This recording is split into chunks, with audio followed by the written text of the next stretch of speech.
రాష్ట్రంలో రైతాంగాన్ని ఆదుకోవడంలో కూటమి ప్రభుత్వం పూర్తిగా విఫలం చెందిందని వైఎస్ఆర్సీపీ ఎమ్మెల్సీ వరదు కళ్యాణి మండిపడ్డారు.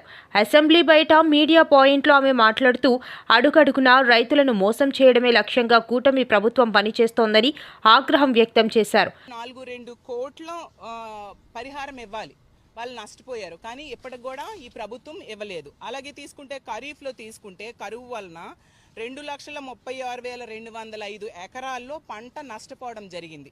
అందులో 1,41,389 మంది రైతులకు 143.10 కరువు సాయం అందించాల్సిన అవసరం ఉన్న ఈ రోజు కూడా ఈ ప్రభుత్వం అందించిన పరిస్థితి మనం క్లియర్గా చూసాం. అలాగే నవంబర్లో పెంజల్ తుఫాన్ వచ్చింది, దానివలన 21,713 ఎకరాల్లో పంటలు దెబ్బతినడం జరిగింది. అందులో 14,437 మంది రైతులకు 11.43 కోట్ల రూపాయలు రైతులకు అందించాలి. అది కూడా ఈరోజు